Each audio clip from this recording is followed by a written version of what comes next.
Yes, you saw that right. Your eyes are not deceiving you.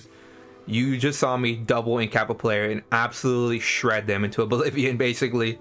But before my manners, let me introduce myself. Hey, I'm Cool Beans, I'm Hex. And we'll be going over a gank build. Full disclaimer, this is a more of a fun slash troll gank build. This is not top end gank build, best gank build, supposed to be like the best, easy to... If you want to go around the world trolling players and wondering how you got the double Incaps on them and maybe think that you're a hacker, well, stay around to the build. But before we get started, get to hit the subscribe and like button. Really does go a long way, and I greatly do appreciate it. Also, leave a comment down what you guys want to see next. But without further ado, let's double Incap our way into the build. Alright, so before we get started on the build, let's go over the skills first, because this is very important depending on what combo you're doing. Because there are two combos for this build, which I will be going more towards the end of the video in the combo rotation / playstyle.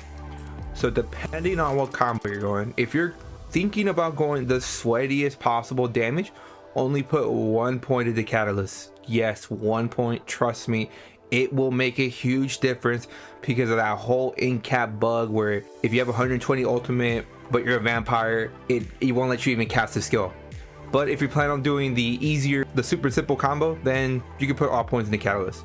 But for the most part, either way, probably just put 1 point. But let's go over the skills now. The whole front bar is basically just slotted for passives for the most part. You'll see Healthy Offering, obviously a nice burst heal. Also procs Magical Flood, granted is 8% more max mag while slotted. Camo Hunter obviously gives its crit, and can proc Minor Berserk. Next is our flex spot. You can honestly put almost anything you want there. I put Killer's Blade because it gives a 2% crit for having it slotted, and obviously it's an execute, which can hit really hard if they can live the tail of the double Incap.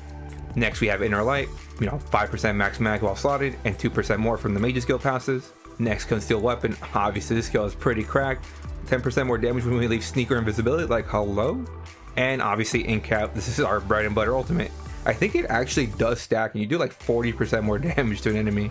For our back bar, we do have Channel Acceleration. This is basically our access to minor force. Next we do run balance. We do have to go very low on health. So this is how we get low on health. Next is our flex spot. To be honest, you can go almost anything if you want. If you can hit like a guard before you go in for a burst, you can go power extraction. Or if you like to play with fire and live life on the edge, or you can go the vamp toggle if you like. But buyer beware. We do run potions that hurt us, and honestly you could kill yourself with this build, so buyer beware. Next we do run Shadow Disguise. Obviously this is our cloak. Who would have thought that a NightBlade would use cloak, especially a Gank Blade. And last skill is another flex spot. You can almost put anything you want there. I put Radiant Regeneration, just being able to heal allies or myself for a nice hot. And last skill, another flex spot. I put Soul Siphon. So that way when I do put Vamp Toggle, I can have 8% more max mag on the back bar. Alright, but enough of that. Let's go over the sets now. Alright, so first set we do run is obviously Balor's. I mean, Balor's is the best monster set pound for pound for damage. Being able to get up to 500 weapon of spell damage and over 11k penetration, yeah, really good. For one of our main sets we do run is True Sworn Fury. If you're familiar with Titanborn, this is basically kind of the exact same. So instead of granting weapon and spell damage and pen, so the 5-piece grants us over 3% crit and increases our critical damage by 4%. So while you're below 75% health, this effect doubles, and when you're below 50% health, this effect quadruples, granting us almost 13% crit and 16% damage done with crits. So yeah, you can see where the damage comes from this set. So for our back bar, we do run the Maelstrom Perfected Restoration Staff. You could go non-perfected, either one works perfectly fine. Whenever we crit our mutie, we basically get a little bit of magic back, which is really good. And for the main set we do run, the set that makes this possible is Eternal Yokita, or Eternal Warrior, whatever it wants to be called. It looks like it's got two names. I don't know why. I mean, you might be looking at the set and being, how is this used for a gank? Healing taken, max health, healing taken. It's that 5-piece.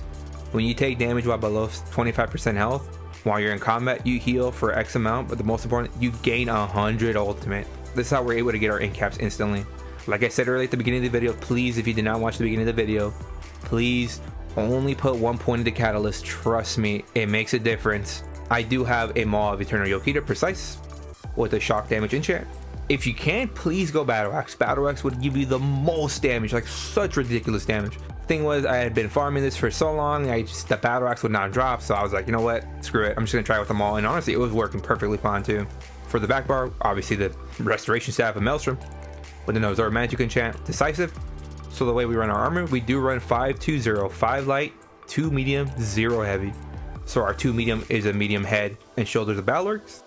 And for our light, it is all chest, sash, hands, feet, and legs of True Storm Fury.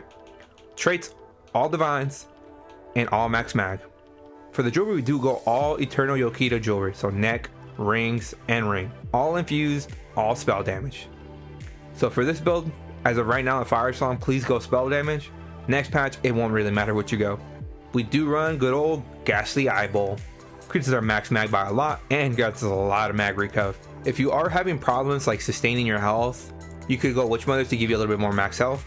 And for the potions that make this possible, Tinctures of Ravage Health Pod. So with this build, either make the level 3s or level 10s, please. It does make a huge difference. So the reason we run these potions is because this is how we proc our Eternal Warrior. So there's 2 combos. You either Incap, pop this pot, Incap again, or you can just pop the pot, Incap into another Incap, because I doubt we'll proc Eternal Warrior. And it can also grant us major sorcery and spell detection, just in case someone goes for a counter gank on us. So to make these poisons, either go level 3 or level 10s, please. They make a difference. So the way to make them, you do make them with cornflower, violet croperness, and wormwood, and there you go. So the reason you want level 10s or level 3s is, look at that. You ravage 1480 health or 2600 and only take like 156, or you only take 156 damage every second, or 88 damage every second. But if you make the max level pots, you ravage almost 9k health and you're taking over 500 damage every second. So yeah, that's the reason you don't want these pots. If anything, just make the level 3 pots. Honestly, these probably just are better, so you don't actually kill yourself, because it is very much possible to kill yourself with. Alright, but enough of that. Let's go over the stat sheets now. Alright, so let's go over the stat sheets real quick. Look at that max mag, almost 37k, and our max health is over 20k, which is really good for a ganker, to be honest. Mag recover is sitting beautiful at a 1330, really nice. 4200, this is unbuffed. So let's just buff up on our stats real quick. Spell damage fully procced is 5246. This can go a little higher with Balor's, we'll show in a little bit. So now let's check with the full True Storm Fury. Now fully proc True Storm Fury, we're at, look at that, our weapon crit is at 61% and our crit damage done is 65%. We're doing over double damage with our crits. For the Mundus, I do run the Shadow. Obviously the Shadow is the best Mundus for damage. So for the next one, you can either be a stage 2 or a stage 3 vampire. The only reason you want to be a stage 2 minimum is because of one simple passive, Strike from the Shadows. When you leave sneak or invisibility, you get 300 weapon and spell damage. I like to be stage 3 just because of undeath. A little less sustained, but way more tankiness. Up to you, stage 2 or stage 3. And for my race, I am a Dark Elf. Dynamic, increases max mag, max fam, resist flame, pretty good, being able to stay alive. And most important, Ruination, increases our weapon and spell damage by 258. So obviously the best race for this would be a Khajiit. Honestly, I'm just gonna bite the bullet and become a Khajiit. I told myself from the beginning, back when I first started this game, back in summer of 2015, that I would never be a cat or a lizard. But times change and Khajiit just hits so hard. I might be making the change here soon. But now everyone wants to see the fully proc Balor stats. Let's check it out. Look at that. Spell damage is at 5881 and our physical and spell pen is over 23k. And our weapon crit is at 61%. And let's look at that crit again. Let's look at that crit damage again one more time, please. 65%. We're doing over double damage when we crit, which is always beautiful to think about. All right, but enough of that. Let's go over the CP now. All right, so blue CP, we do run Fighting Finesse, increases critical damage, critical healing. Master at Arms, increases damage done with direct damage attacks. Deadly Aim, increases damage done with single target attacks. And Backstabber, increases our critical damage done when we're hitting enemies from their flank. Flank means from directly from behind or from the sides. And for the red CP, we do run Celerity, increases movement speed by up to 10%. Honestly, in my opinion, the best CP in the entire game. Bastion, increases effectiveness of damage shields, but most importantly, increases our damage done against shielded enemies by 15%. So this is the only red CP in the entire game that increases our damage done. Next, Relentlessness, being stunned or fear grants us major protection for 3 seconds. And Balanced Vitality, just increases our health, so you know, we're not a little squish blade that just gets instantly leaped into oblivion. And for the green CP, doesn't ever really matter.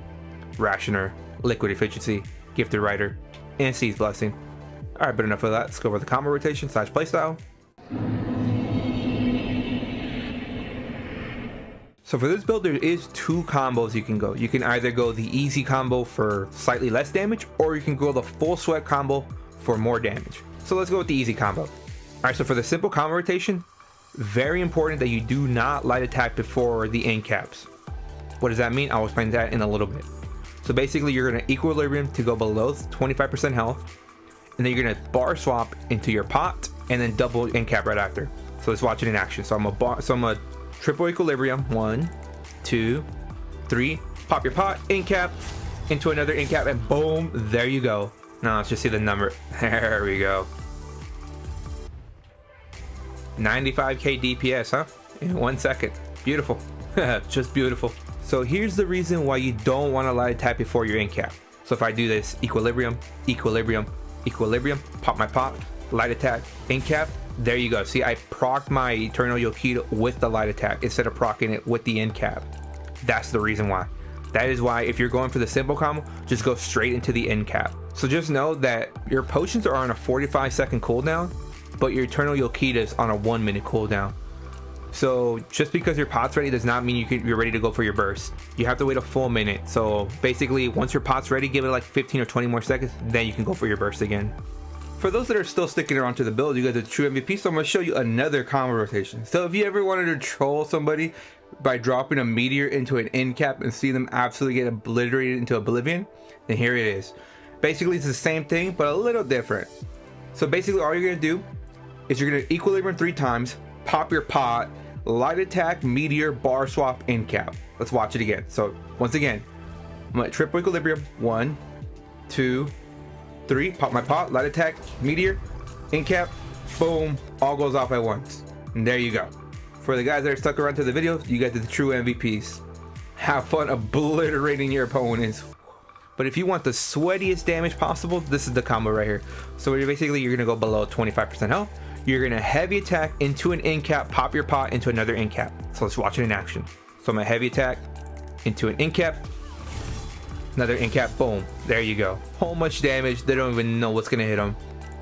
But all right, cool beans. Hope you guys did enjoy that build video. Honestly, the reason I made this gank build is because my buddy Chump Graham just loves being proven wrong. So I proved him wrong. If you haven't checked them out, check them out. Post some Chump gameplays. But yeah, I was like, you know what? I was theory crafting with him. He's like, yeah, you could probably do it, but it wouldn't be viable. You wouldn't hit. It wouldn't do any damage. I put this build together and it was absolutely slapping. Obviously, like I said earlier, this is not meant to be the most meta gank build. This is more to be a shock factor gank build. Hope you guys enjoyed the build video. Like the video if you liked it. Comment your thoughts and experience with the build. Also, anything I might have missed out, what video I should do next. Subscribe for more. But most importantly, stay zerging. Just be very careful because it is much possible to kill yourself with this build. You see?